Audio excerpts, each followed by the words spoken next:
Demek günah ötküze vaqtda inson birisi-birisini qiziqtiradi, ammo uning ziyni ko'rgan vaqti bo'lsa, birisi-birisiga döngüşür. Jannatga haqiqiy ishongachga sadiq qilayotgan melni qo'ldan chiketdi emas, oxirat hayotida uning foydasini ko'raman deb ikkilanmay mana shunday sadiq qiladi.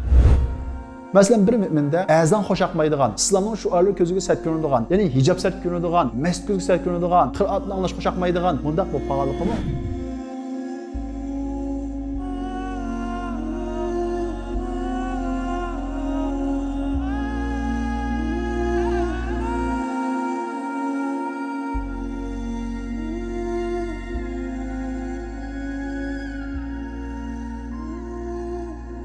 Allah Taala Qur'on Karimda mundaq bir boyning voqealigini bayon qiladi. Efofiyada yashaydigan samoviy kitobga e'tiqod qiladigan nihoyat taqvodor yaxshi bir boy bor edi. U boyga Alloh Taala nihoyat ko'p mol dunyo ato qilgan. U boyning kengir ketgan beg'i bor edi. O bağda her xil meyveler o'xshab pishadi. Bu adam mo'lhosul vaqtida o bağdaki meyvelarni setishdan ilgari oldi bilan atrofdagi faqir miskinlarning hammani yig'ib, ularga eg'iz tekkizib, ulardan oshgan vaqtda ondan keyin sirtlarga sotadi. Lekin bu oyning bu sehiyligi bolalarni nihoyat bearam qiladi. Nim deb o meyvelarni ularga bekorga bergudekmiz. Uni setib bizga bersa bo'lmamdi, kengir qilsak bo'lmamdi deb ko'ngilda nihoyat norozi bo'ladi. Lekin bu oyning bu 3 bolasining ichida birisi ularning bu noroziligiga qarshi edi. Dadam to'g'ri qilyapti. Uning mukofotini oxiratda oladi. Bunga norozi bo'lsak bo'lmaydi deb o'zining noroziligini ifodalaydi. Va u qarindoshlarga bundaq bexillik qilsak bo'lmaydi. Dadam bergan ekan, bizim rozi bo'lishimiz kerak deydi. Bu o'g'illar qolgandan keyin endi biz dadamizdek ahmoq emas. Faqir miskinlarga beradigan muyimiz yo'q. Ularga bermaymiz deb bundaq qasamlarni qilishadi. Lekin ularning bir qarindoshi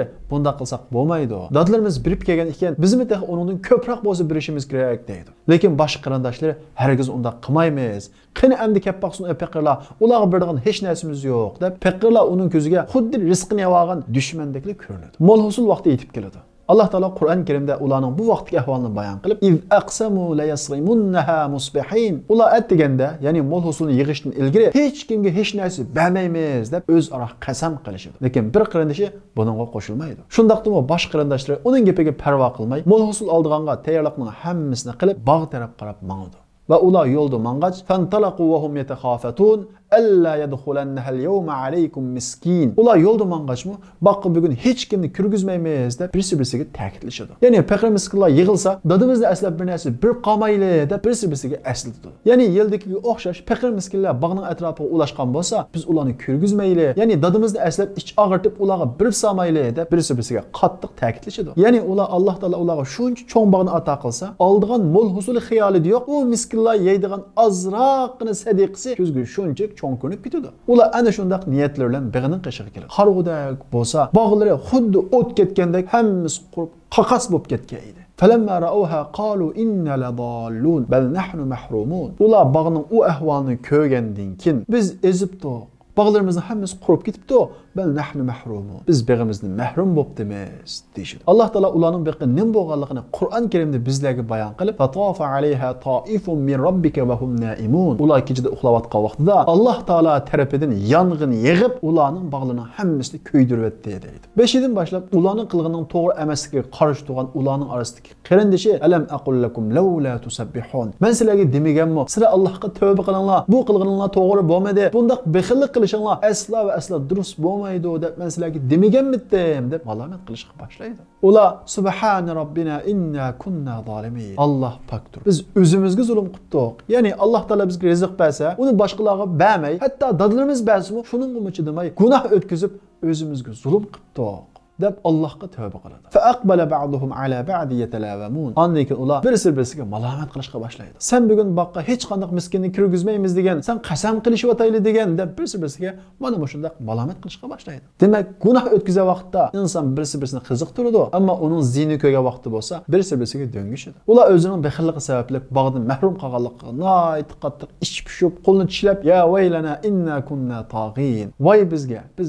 haqiqatan haddimizni eshibdimiz, o'zimiz ekanligimizni bilinmabdimiz. Bu bog'ni o'zimizning deb o'ylab qopdimiz. Asli bu Allohning ekan. U faqirlar, u miskinlar bu bog'ning barakati ekan. Bu bog'ni tutib turadigan kapolati ekan. Biz o miskinlarga bermay Alloh taolo bizni elib olibdi deb qattiq pushaymon qilish. Bu voqelik bizlarning amal qilishimiz uchun tushirilgan Qur'oni Karimda sura qalamda nozil qilinadi. Ya'ni bizning ibrat elishimiz, dars elishimiz uchun ey insonlar, ey musulmonlar, sizlar erishgan o mol dunyo sizlarning emas. Valillahi mirasus samawati val ard. Osmon zaminning mulki Allah'ның, Allah Teala sizlarga imtihon qilish uchun sizlarni o mol dunyoga omonatdor qildi. Sizlar agar shu boyning bolalariga o'xshash bexillik qilsanglar, mol dunyo mening o'zim topgandan keyin o'zimlim xajlayman deb o'ylasanglar, Alloh Teala sizlardan o mol dunyoni elib oladi deb buni bizga bildirish uchun bizga nozil qilingan, bizning amal qilishimiz kerak bo'lgan Qur'on Karimda bayon qiladi. Amaliyotda bugungi kunda biz o'talmayotgan imtihon mana shu. Ya'ni Alloh yo'lida pul xajlash. Hozir biz pul ketmaydigan ibodatlarni yaxshi qilyapmiz. Namozni, tahoratni, ro'zani va boshqa ibodatlarni qilyapmiz. Lekin mush pul xajlaydigan ya kelgan vaqtimizda buni nihoyat suslik qilyapmiz. Buning bizni jannatga akiradigan bir amal ekanligini unutib qilyapmiz. Biz qanchalik namoz o'qib ketaylik, qanchalik ro'za tutib ketaylik, Alloh yo'lida pul xajlamaguncha jannatga kirolmaymiz. Buni Alloh taolo Qur'on Karimda nihoyat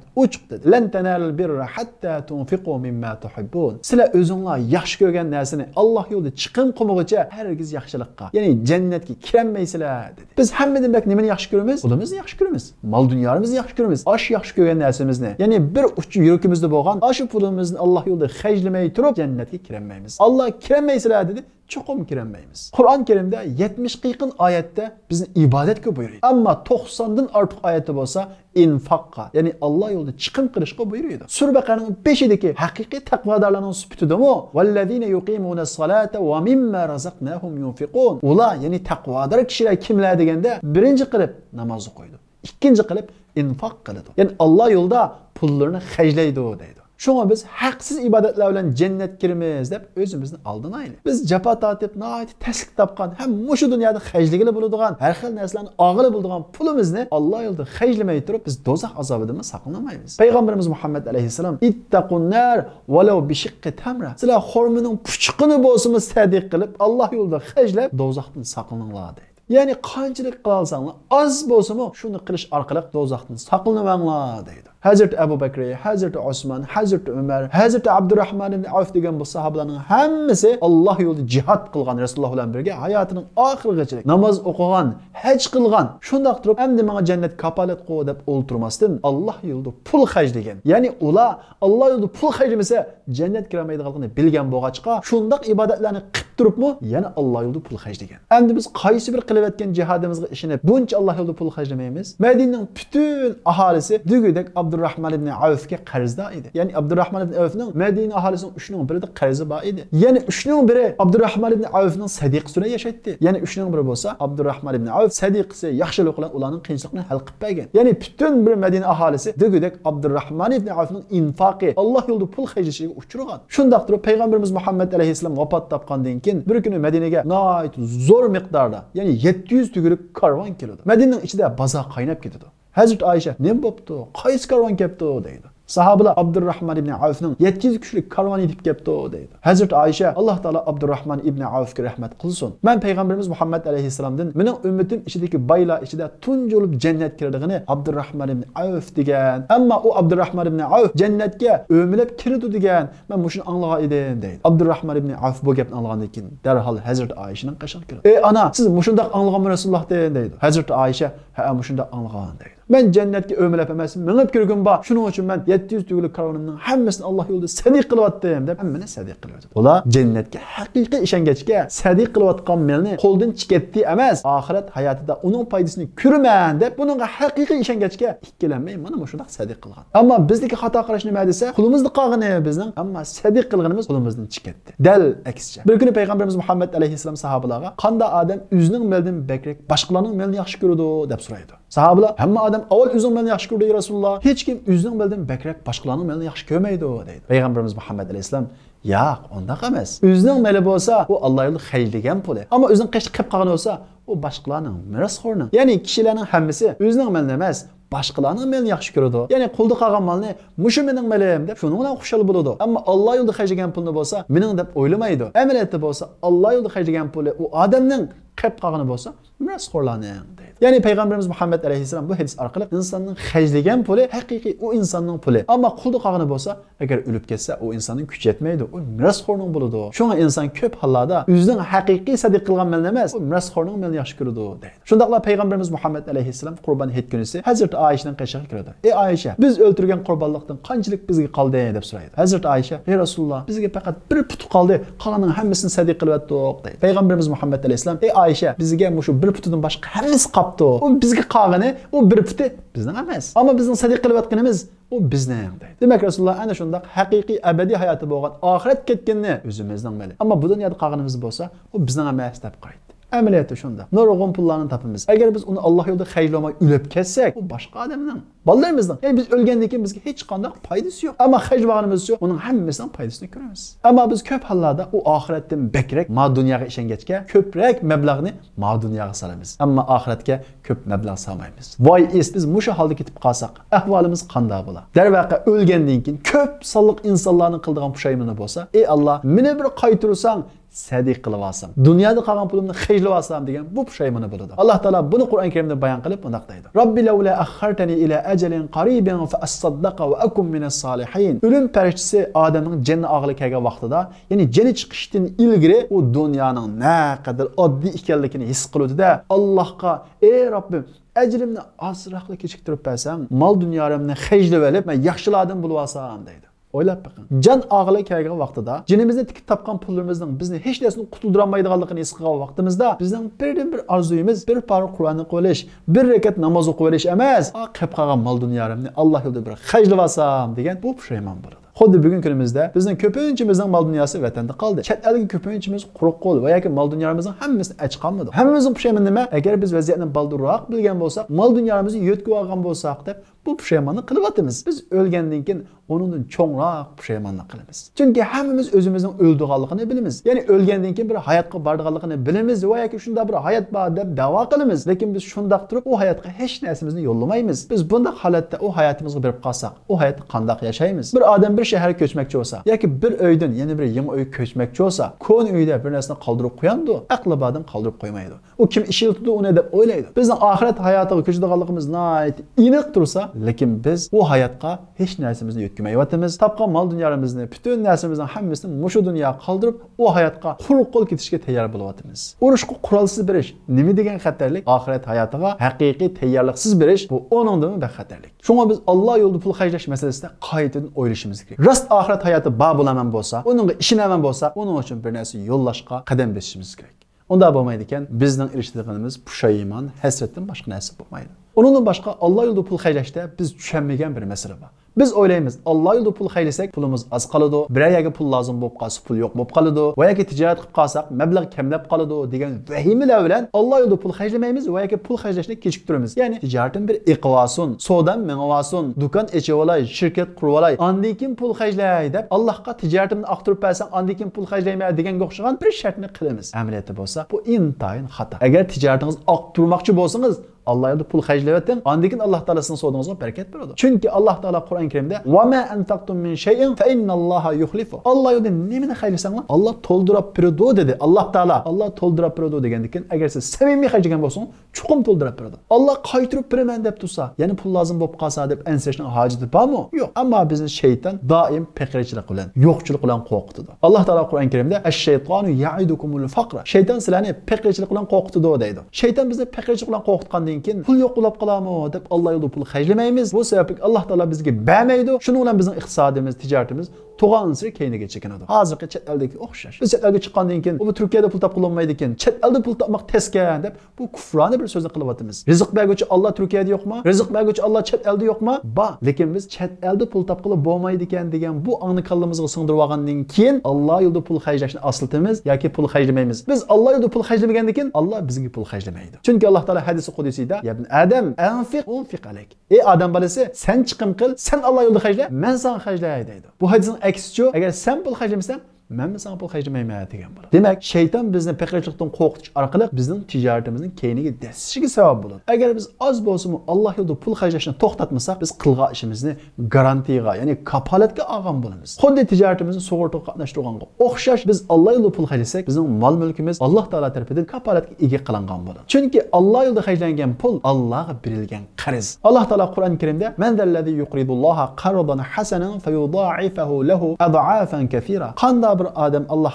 qarz hasana beradi ekan, ya'ni mushunda Alloh yo'lida pul xərclash orqali Alloh qarz beradi ekan, Alloh taolo uning qarzini haslab qaytarib beradi deydi. O'ylab bakın. Alloh yo'lida xərclagan pulimizni Alloh taolo qarz deb sifatladi. Bir inson qarzni qaytarmasa, biz o insonni nima deymiz? Fosiq inson deymiz.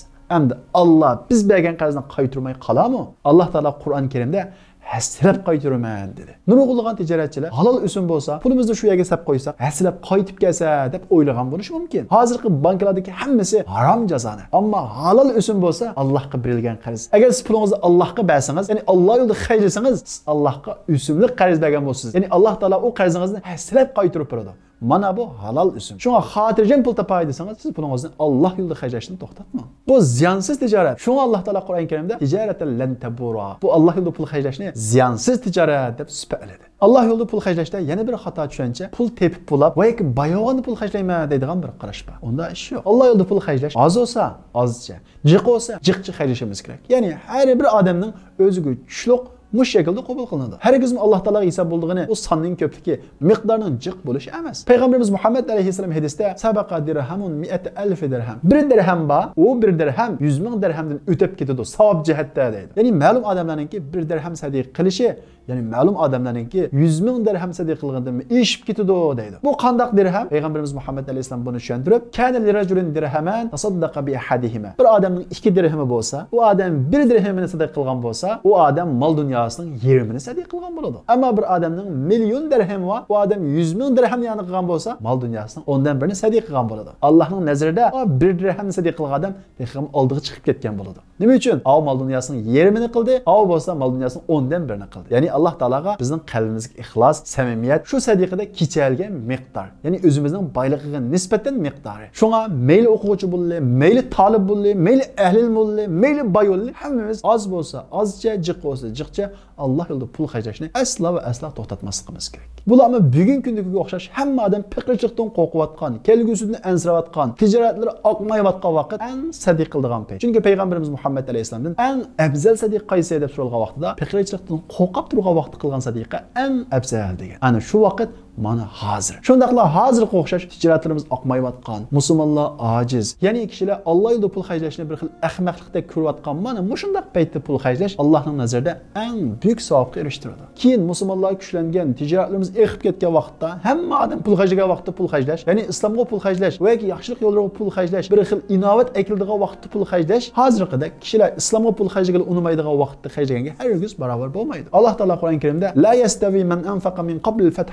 va qatal Makka fathi bo'lgandan ilgari, ya'ni musulmonlar ojiz vaqtida Alloh yo'lida infaq qilganlar, Alloh yo'lida chiqim qilganlar, Makka fathi bo'lgandan keyin, ya'ni islom davlati qurib, Rasululloh o'zining shahri bo'lgan Makkani ozod qilib bo'lgandan keyin, musulmonlar kuchlangandan keyin Alloh yo'lida sadiq qilsa, kishilar hurmatlaydigan, mushundaq payt qilgan sadiqaga asla barobar bo'lmaydi. Ya'ni musulmonlar ojiz vaqtida kishilar Alloh yo'lida pul xərclashni qechayotgan va yoki uni bir xil ahmoqlikda ko'rayotgan, mushundaq paytda pul xərclash bu eng afzal bo'ladi deydi. Ondan boshqa Alloh yo'lida pul xərclash bizning qalbimizdagi nifaqni süpürüb tashlaydi. Ya'ni bir odamning qalbida nifoq qancha ig'ir bo'lsa, u odamga Alloh yo'lida pul xərclash shuncha ig'ir keladi. Munofiqlikning sifati va yoki alomati va yoki bir urug'lari bir mo'minning o'zi his qilib yoki his qilmay paydo bo'lib qoladi. Masalan, bir mo'minda azon xo'shaqmaydigan, islomning shuarlari ko'ziga sat ko'rinadigan, ya'ni hijob sat ko'rinadigan, masjid ko'ziga sat ko'rinadigan, qira'atni anglash xo'shaqmaydigan, bundaq bo'lib qolganligimi u odamning qalbida nifoqning bir urug'ining paydo bo'lib qolganligini ko'rsatadi. Mana bu xil nifoq Hazrat Umarning o'zini ensirgan nifoq. Shunga biz o'zimizni tekshirib turishimiz kerak.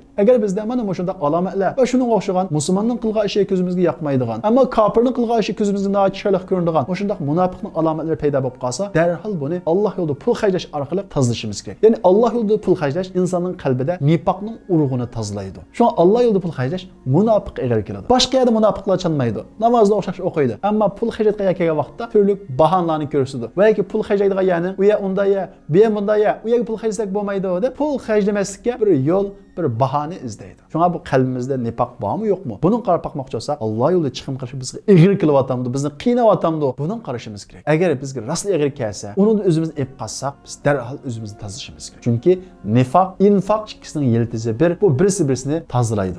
Yani bir adamda nifaq bolsa, infaq bolmaydı. İnfaq bolsa, nifaq bolmaydı. En xatarliki Allah yolunda pul xərcləməslik insanda özü his qılmasının kibir payda qılıb qoydu. Yani pulunu mən tapdım degan bu kibrini payda qılıb qoydu. Eğer bir adam Allah'a haqiqiy bağlanıb pulunu bana Allah bədi edib qalsa, o adamda ondaq bexillik bolmaydı. Allah Taala mana məşundaq pulunu mən tapdım deb Allah yolunda pul xərcləgəli onumay bexillik qılğan kişilər qarata, xuddi nima üçün cihad qılmaysızlar deb qayğanga oxşar. Və ma lakum alla tunfiqu fi sabilillah. Sizlərə nim boldu? Nima üçün Allah yolunda pul xərcləməysizlər? O pul Allah'ın emasmı? Velillahi mirasus semawati vel ard. Asman zeminin mülki, mirası Allah'ın emasmı? Yani qulunlardakı pul Allah'ın pulu emasmı? Allah'ın amaneti emasmı? Nima üçün o amanetni tegishli yerga tekkizmaysizlar deb bu oyatda Allah Taala qayıvadı. Her gözümüz sadiqa pulumuzni kemaytirmaydi. Ama şeytan bizni pulun kemayib ketdi, pulun az qaldı deb bizni qo'rqitdi. Esimizde bo'lsin, insonning qalbida mal dunyoga to'ymaslik bo'ladi. Ya'ni inson o'zida men manda bir tijoratimni aqtirib olib, undan keyin bir ish qilay deb o'ylaydi, lekin bu talabi tugamaydi. Hatto payg'ambarimiz Muhammad alayhisalom degandek, bir yilga oltini bo'lsa-mu, ma oltinim zapas turib tursa, men Alloh yo'lida pul xarjlagani boshqa bir pul topsam deb buni o'ylaydi. Payg'ambarimiz Muhammad alayhisalom buni hadisda uchuq deb qo'ydi. Shunga o'zimizni aldamayli. Vaqt o'tib ketadi, pul xarjlashga fursat bo'lmaydi. Jon xalqim kelgan vaqtda Robbi laula akhartani ila ajalin qarib as-saddaqa va akum minas solihin. Ey Rabbim, ajalimni azroqlam kechiktirsang, pulimni xarjlablam qaytib kelsam, yaxshilardan bo'lib olsam deymiz. Va la yuakhirallohu nafsan idza jaa ajaluha. Ajali kelgan vaqtda hech bir jonning ajri keyni kechiktirmaydi. U vaqtda fursat bo'lmaydi. Shunga shaytonning dollar o'ssin, oltin tushsin, kumush o'ssin degan bu vasvasa bilan sadiqani Alloh yo'liga chiqib qilishni hargiz kechiktirmaydi. Payg'ambarimiz Muhammad alayhisalom hadisda har kuni atdigan ikki farishta dunyo osmoniga tushib Alloh yo'lida sadiq qilgan kishiga Allohumma a'ti munfiqan khalafa. Ey Allah, Allah yo'lida pul xarjlagan kishining mol dunyosini pulliqlab ber deb mushu duoni qiladi deydi. Ammo Alloh yo'lida pul xarjlamay pul tutib olgan kishiga Allohumma a'ti mumsikan talafa. Alloh yo'lida pul xarjlagani unamagan, bexillik qilgan kishilardagi mol dunyoni qo'ldan chiqarib etgan, ya'ni mol dunyosini yaxshilik yo'llariga xarjlaydigan kishilarga bergan deb bu duoni qiladi deydi. Agar biz kunda farishtalarning duosiga erishmoqchi bo'lsak, oz bo'lsa-mu Alloh yo'lida pul xarjlashni asla va asla to'xtatmaydi. Alloh taolo hammamizning mol dunyosiga barakat bersin. Biz bu chet elda ko'rdik, mol dunyoni tepish bizning qulumizdan kelmaydi ekan. Mol dunyoni Alloh berdi ekan. Biz faqat sabab qildik ekanmiz. Vaqt kelsa bizning mol dunyo tepish emas, mol dunyoni uchitib saqlashma qulumizdan kelmaydi ekan. Shuning uchun biz tapqa vaqtimizda, qulumizda bor vaqtda Alloh yo'lida xarjlab olaylik.